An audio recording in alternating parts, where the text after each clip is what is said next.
മുല്ലപ്പെരിയാർ വിഷയത്തിൽ കേരളത്തിലെ മുഖ്യധാര രാഷ്ട്രീയ കക്ഷികളുമായി കൃത്യമായ അഭിപ്രായ വ്യത്യാസമുള്ള ഒരാളാണ് ഞാൻ. കാരണം മുല്ലപ്പെരിയാറിൽ പുതിയ ഡാം വരാൻ സാധ്യതയില്ല എന്ന് കരുതുന്ന ഒരാളാണ്. ഒരുപക്ഷെ അതാണ് വഴി എന്ന് ആരെങ്കിലും പറഞ്ഞാൽ അത് വഴിയല്ല എന്ന് ഞാൻ പറയും. നമ്മൾ എത്രയോ കൊല്ലമായി 2011 ഇന്നത്തെ പോലെ മുല്ലപ്പെരിയാർ വിഷയം വളരെ കത്തുന്നത്. അന്ന് പി ജെ ജോസഫ് മന്ത്രിയാണ്, ഉമ്മൻചാണ്ടി കേരള മുഖ്യമന്ത്രിയാണ്. അന്നും നമ്മൾ പുതിയ ഡാം വേണമെന്ന് ആവശ്യപ്പെട്ടു. അതിന് മുമ്പ് ആവശ്യപ്പെട്ടു. ഒരുപക്ഷെ ഒരു 50 കൊല്ലത്തെ പഴക്കമുണ്ട് പുതിയ ഡാം വേണമെന്നുള്ള ആവശ്യത്തിൽ. ഇതുവരെ അത് അനുവദിച്ചിട്ടില്ല. എന്തുകൊണ്ട് അനുവദിച്ചിട്ടില്ല എന്ന് ചോദിച്ചാൽ അത് വളരെ വിശദമായി പറയേണ്ട കാര്യമാണെങ്കിലും ചുരുക്കി പറയാം, അത് നിയമപരമായി സാധ്യതയില്ലാത്ത കാര്യമാണ്. ഒന്നാമത് നമുക്കൊന്നും അറിയാത്തത്, നമ്മൾ പലപ്പോഴും ശ്രദ്ധിക്കാത്തത്, മുല്ലപ്പെരിയാറിൽ ഒരു ജലക്കരാറില്ല എന്നുള്ളതാണ്. നെയ്യാർ പോലെയോ ചാലക്കുടി പുഴ പോലെയോ അല്ലെങ്കിൽ അളിയാർ പോലെയോ ഒന്നും ഒരു ജലക്കരാറില്ല. ഒരു സ്ഥലത്തിന്റെ പാട്ടക്കരാറാണ്. 900 ഏക്കർ സ്ഥലം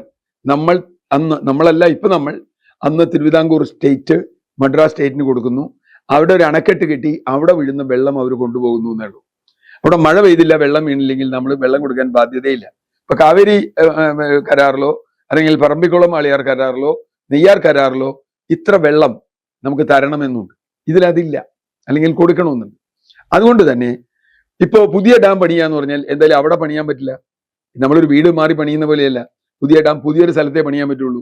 നിലവിലുള്ള ഒരു വീട് പൊളിച്ച് അവിടെ പണിയുന്ന പോലെ വേറൊരു ഡാം പൊളിച്ച് പണിയാൻ പറ്റില്ല.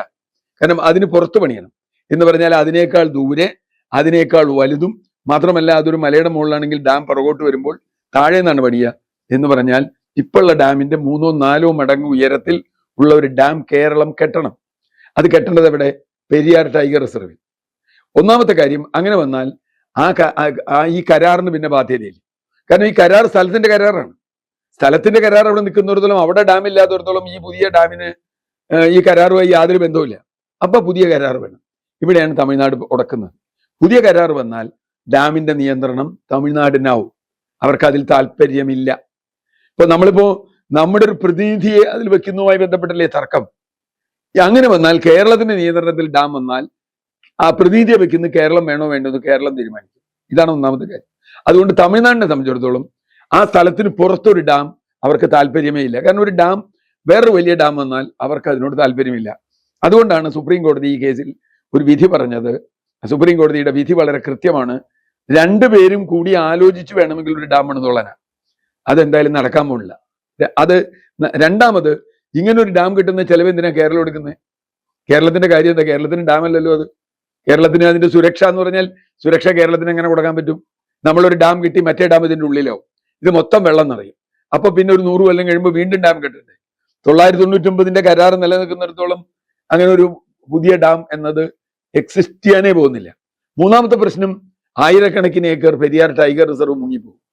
ഇതിന് താഴേക്ക് ഡാം കിട്ടിയാൽ പെരിയാർ ടൈഗർ റിസർവ് മുങ്ങിപ്പോകാനുള്ള അത് അങ്ങനെ മുക്കാൻ കഴിയുന്ന തരത്തിൽ ഒരു അനുമതി, ഇപ്പൊ പാരിസ്ഥിതിക അനുമതി കിട്ടാനും വലിയ പാടാ.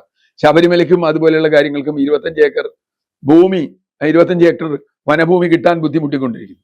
ഇപ്പൊ നഞ്ചൻകോട് റെയിൽവേ സംബന്ധിച്ച്, നിലമ്പൂർ നഞ്ചൻകോട് റെയിൽവേക്ക് ചെറിയ തോതിൽ വനം വേണം. അതൊന്നും കൊടുക്കാൻ ഇന്നിപ്പോ കേന്ദ്ര വനം പരിസ്ഥിതി മന്ത്രാലയം സമ്മതിക്കൂല. ആഗോളതലത്തിൽ തന്നെ സമ്മർദ്ദമുണ്ടാവും. അതുകൊണ്ട് നടക്കില്ല. അപ്പൊ ചുരുക്കത്തിൽ, രാഷ്ട്രീയമായും നിയമപരമായും പാരിസ്ഥിതികമായും സാമ്പത്തികമായും നടക്കാത്തതാണ് പുതിയ ഡാം എന്നതാണ് സത്യം. ഇനി ഇതിപ്പോ വലിയ അപകടത്തിലാണ് ഡാം നിൽക്കുന്നതെങ്കിൽ, പുതിയ ഡാം കെട്ടുന്നതിനും ഈ ഡാം പൊളിഞ്ഞാലോ വെള്ളമൊക്കെ ഇങ്ങോട്ട് വരില്ലേ? ഇനി ഡാം പൊളിഞ്ഞാൽ കേരളം മുഴുവൻ മുങ്ങിപ്പോകും എന്ന വാദത്തെയും പലരും ചോദ്യം ചെയ്തിട്ടുണ്ട്. ഡാം അവർ ഒരുപാട് ശക്തിപ്പെടുത്തിയിട്ടുണ്ട്, എന്നാലും പൊളിയില്ല എന്ന് ഞാൻ പറയുന്നില്ല. ഡാം പൊളിയാൻ സാധ്യതയുള്ളത് ശാസ്ത്രീയമായി 2 കാരണം കൊണ്ടേ ഒരു ഗ്രാവിറ്റി ഡാം, താഴേക്കുള്ള ഡാം പൊളിയുള്ളൂ. അത് പൊളിയണമെങ്കിൽ ഒന്നുകിൽ ഭൂചലനം വേണം, അല്ലെങ്കിൽ ഓവർഫ്ലോ വേണം. ഇത് രണ്ടും ഉണ്ടായാൽ കേരളത്തിലെ മറ്റ് ഡാമുകൾ എത്രത്തോളം നിലനിൽക്കും എന്നുള്ള ചോദ്യം കൂടി. ഇപ്പോൾ നമ്മുടെ ഇടുക്കി ഡാം നിന്നേക്കും. ചെറുതോണിയും കുളമാവും ഇടുക്കി റിസർവോയറിന്റെ സ്ഥലത്തുള്ള ഡാമാണ്. ആ ഡാം പൊട്ടിക്കൂടാന്നില്ല. ഒന്ന്. ഇനി മുല്ലപ്പെരിയാറിന് എന്തെങ്കിലും തകരാറ് സംഭവിക്കുകയാണെങ്കിൽ ആ വെള്ളം ഒഴുകി വരുന്നത് മിക്കവാറും ഇടുക്കി ഡാമിലേക്കാണ്. അപ്പൊ ഇടുക്കി ഡാമിന്റെ കണ്ടീഷൻ എന്താണെന്ന് ആലോചിക്കണം. ഇത് ഒഴുകി വരുന്ന വെള്ളം മാത്രമല്ല, അവിടെയുള്ള സാധനങ്ങളെല്ലാം കൂടി ഒഴുകി വരും. ആ ഒഴുകി വന്നാൽ താങ്ങാനുള്ള ശേഷി ഇടുക്കി ഡാമിനുണ്ടോ? അത് ചെറുതോണി ഡാം താങ്ങുമോ? ഇങ്ങനെയുള്ള നിരവധി ചോദ്യങ്ങളുണ്ട്. ഞാൻ അതിലേക്കല്ല പോകുന്നത്. ഏതായാലും ഡാം തകരാറായാൽ കേരളത്തിന് തകരാറുണ്ടാവും എന്ന കാര്യത്തിൽ ഒരു തർക്കമില്ല. അപ്പൊ കേരളം കാണേണ്ടത് എന്താ? പുതിയ ഡാം വരില്ല എന്ന് ഉറപ്പ് വന്നാൽ കേരളം കാണേണ്ടത്, കേരളം ഒരു മറുപടി കാണണം. ഞാൻ ഈ കേസിൽ സുപ്രീം കോടതിയിൽ ഹർജിക്കാരനായിരുന്നു. എനിക്കൊരു നേരത്തെ പറഞ്ഞ കേരള വേഴ്സസ് തമിഴ്നാട് കേസിൽ ഞാൻ കൊടുത്ത പ്രപ്പോസൽ അത് അനുമതിയായിട്ട് വന്നിട്ടുണ്ട്. അതിലൊരു തേർഡ് ഓൾട്ടർനേറ്റീവ് എന്ന് പറഞ്ഞ് വന്നിട്ടുണ്ട്. ആ സുപ്രീം കോടതി വിധിയിൽ അത് ആർക്ക് കൊടുത്ത് വായിക്കാം. ആ സുപ്രീം കോടതി വിധിയിൽ ആ പേജുകളിൽ, കൃത്യമായി പേജ് ഞാൻ ഓർക്കുന്നില്ല, കൃത്യമായി അവർ പറഞ്ഞൊരു കാര്യം, ഞങ്ങളൊരു പ്രപ്പോസൽ കൊടുത്തു. എന്താ പ്രപ്പോസൽ? ഡാമിലെ ജലനിരപ്പ് കുറച്ച് 50 അടി താഴെ, ഇപ്പൊ 104 അടിക്ക് താഴെ വന്നാൽ ഇവർക്ക് വെള്ളം കിട്ടില്ല. അവരുടെ വെള്ളം കൊണ്ടുപോകുന്ന കനാൽ അങ്ങനെയാണ്.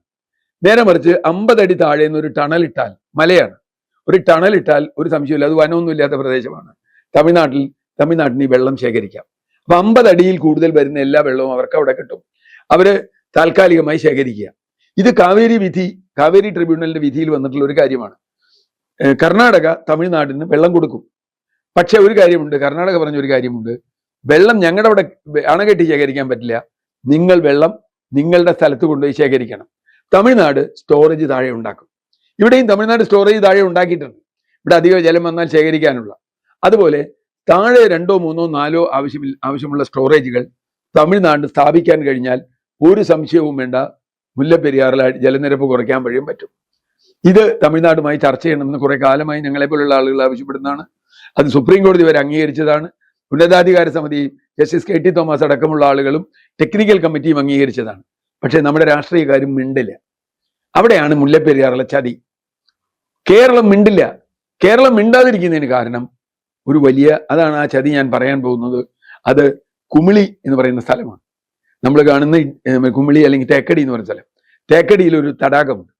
നിങ്ങൾ അവിടെ എത്ര പേര് പോയിട്ടുണ്ടെന്ന് എനിക്കറിയില്ല. തേക്കടി തടാകത്തിൽ പോയിട്ടുള്ളവർക്ക് ആർക്കെങ്കിലും അറിയാമോ അത് മുല്ലപ്പെരിയാർ ഡാമാണെന്ന്? തേക്കടി തടാകം എന്ന് പറയുന്നത് മുല്ലപ്പെരിയാർ ഡാമാണ്. മുല്ലപ്പെരിയാർ ഡാമിലെ ജലനിരപ്പ് കുറഞ്ഞാൽ തേക്കടി തടാകത്തിൽ ബോട്ട് ഓടിക്കാൻ പറ്റില്ല. അപ്പൊ അവിടുത്തെ ടൂറിസവും അത് ബന്ധപ്പെട്ട കുറെ സംഗതികളുണ്ട്. മുല്ലപ്പെരിയാർ ഡാമിലെ ജലനിരപ്പ് കുറച്ചപ്പോൾ 136 കുറച്ചപ്പോൾ കുറെ സ്ഥലം അവിടെ തുറന്നു കിട്ടി. അവിടെയൊക്കെ റിസോർട്ടുകളും മറ്റ് സംഗതികളൊക്കെ വന്നു. കുറെ സ്ഥലത്ത് മരവും വന്നു. ഇപ്പൊ എന്താ പ്രശ്നം? ഇപ്പൊ തമിഴ്നാട് 152 ആക്കിയാൽ അതിന്റെ അപകടം 152 ആക്കുന്നതുകൊണ്ടല്ല ഒരു ഡാം പൊട്ടുന്നത്. 152 ആക്കിയാൽ പൊട്ടുകയാണെങ്കിൽ അത്രയും കൂടുതൽ വെള്ളം ഒഴുകുന്നുള്ളതാണ്. അതാ കേരളത്തിന്റെ കൺസേൺ. അതുകൊണ്ട് ആക്കിയാൽ ഇപ്പോൾ കുമിളി ടൗണിന്റെ പകുതി മുങ്ങിപ്പോകും. കാരണം പകുതി കുമിളി ടൗണും നമ്മൾ തമിഴ്നാടിന് പാട്ടത്തിന് കൊടുത്ത ഭൂമിയിലാണ് നിൽക്കുന്നത് എന്ന വളരെ ലളിതമായ ഒരു കാര്യമുണ്ട്. അപ്പൊ ഞാൻ പറഞ്ഞു വന്നത്, കേരളം അടിയന്തരമായി, കേരളത്തിലെ ജനങ്ങളുടെ രക്ഷയാണ് നിങ്ങളുടെ പ്രയോറിറ്റി എങ്കിൽ കേരളം അടിയന്തരമായി ഡാം ഡീകമ്മീഷൻ ചെയ്യണമെന്നാണ് ആവശ്യപ്പെടുന്നത്. നിർഭാഗ്യവശാൽ കേരളം ഒരു ഗവൺമെന്റും ഇതുവരെ ആവശ്യപ്പെട്ടത് എന്താ? 136 അടിയിൽ ഉയർത്തരുതെന്ന്. അതിന്റെ അർത്ഥം എന്താ? 136 അടി വരെ 999 വർഷത്തേക്ക് ഈ ഡാം സേഫ് ആണെന്നാണ്? അല്ലല്ലോ. 136 അടി ഉയർത്തണം തമിഴ്നാട് പറഞ്ഞു, 142 ആക്കി. നമ്മളപ്പോ കേസ് കൊടുത്തു. 142 ആക്കിയപ്പോൾ നമ്മൾ കേസിന് പോയി. നമ്മൾ കുറെ പഠനം കൊടുത്തു. ആ പഠനം കൊണ്ടൊന്നും ഒരു കാര്യമില്ല. റൂർക്കി IIT, ഡൽഹി IIT ഒക്കെ നമ്മൾ കാശ് കൊടുത്ത് നടത്തിയ പഠനമൊന്നും സുപ്രീം കോടതി എടുക്കില്ല. അവർ വെച്ചിട്ടുള്ള എക്സ്പെർട്ട് കമ്മിറ്റി. ഇപ്പൊ ആ എക്സ്പെർട്ട് കമ്മിറ്റിയിൽ നിന്നാണ് നമ്മുടെ ഒരാളെ ഇപ്പൊ പുറത്താക്കിയിട്ടില്ല. ഞാൻ മനസ്സിലാക്കുന്നത് കേന്ദ്ര സർക്കാർ പുതിയൊരാളെ നോമിനേറ്റ് ചെയ്യാൻ പറഞ്ഞിട്ടുണ്ടെന്നാണ്. എനിക്കറിയില്ല. അങ്ങനെയാണെങ്കിൽ അത് കൊടുക്കട്ടെ. അതല്ല വിവാദം. മുല്ലപ്പെരിയാർ പ്രശ്നത്തിന് ശാശ്വതമായ പരിഹാരം സുപ്രീം കോടതി വിധിയിൽ പറഞ്ഞിട്ടുള്ള ഓൾട്ടർനേറ്റീവ് എന്ന പ്രപ്പോസലാണ്. അത് സ്വീകരിക്കാൻ കേരളത്തിലെ ഗവൺമെന്റ് തയ്യാറാവണം. അത് തമിഴ്നാട് സർക്കാരുമായി ചർച്ച ചെയ്യണം. ഇപ്പോൾ 2 സർക്കാരുകളും ഒരേ മുന്നണിയുടെ, കോൺഗ്രസിനൊക്കെ ബന്ധമുള്ള സർക്കാരുകളാണ് രണ്ടും. സതീശനും വിജയും ഒരു മേശയ്ക്ക് ചുറ്റുവരുന്നാൽ തീർക്കാവുന്ന പ്രശ്നമാണ് മുല്ലപ്പെരിയാർ. പക്ഷെ അതിന് സാമാന്യ ബോധം വേണം. ഈ വെറും വരട്ടുവാദങ്ങൾ കൊണ്ട് 2 പേര് നിൽക്കരുത്. തമിഴ്നാടിനോട് പറയേണ്ടത്, ഈ ഡാമിന് എന്തെങ്കിലും സംഭവിച്ചാൽ നിങ്ങളുടെ 6 ജില്ലകൾ വരണ്ടു പോകും എന്ന് അവരോട് പറയണം. അതുകൊണ്ട് ഈ ഡാം സംരക്ഷിക്കേണ്ടത് നിങ്ങളുടെയും കൂടി ജോലിയാണ്. ഞങ്ങൾക്ക് ഒരു ദിവസത്തെ കുഴപ്പമേ ഉണ്ടാവുള്ളൂ. ചിലപ്പോൾ പൊട്ടി വന്നാൽ ഇടുക്കി ഡാം താങ്ങിയാൽ നമ്മളൊന്നും അറിയ പോലും ഇല്ല. വെള്ളം കുറവാണെങ്കിൽ അത് പോകും. പക്ഷെ പിന്നെ തമിഴ്നാടിന് ഒരു ഡാം ഉണ്ടാക്കാൻ പറ്റില്ല. ആണ് പ്രശ്നം. അങ്ങനെ ഡാം ഉണ്ടാക്കാൻ നമ്മൾ സമ്മതിക്കില്ല, ആരും സമ്മതിക്കില്ല. അതുകൊണ്ട് നമ്മൾ പറയുന്ന പ്രധാനപ്പെട്ട കാര്യം, ഈ ഡാം നിലനിർത്താം, ഒരു കുഴപ്പമില്ല. പക്ഷെ വെള്ളം കുറച്ചൊരു 104 അടിയിൽ 100 അടിയിൽ വെള്ളം നിർത്തി 50 അടിയിൽ നിങ്ങൾ പൈപ്പിട്ട് കൊണ്ടുപോവുക. എല്ലാ കാലത്തെയും മുല്ലപ്പെരിയാർ മേഖലയിൽ മഴയുള്ള എല്ലാ കാലത്തും 999 2000 വർഷം നിങ്ങൾ എടുത്തു, കുഴപ്പമില്ല. പക്ഷേ അത് സേഫ് ആവണം. ഈ ഒരു കാര്യമാണ് കേരളം പറയേണ്ടത്. ഇത് പറഞ്ഞാലേ മുല്ലപ്പെരിയാർ വിഷയത്തിന് പരിഹാരമാവും.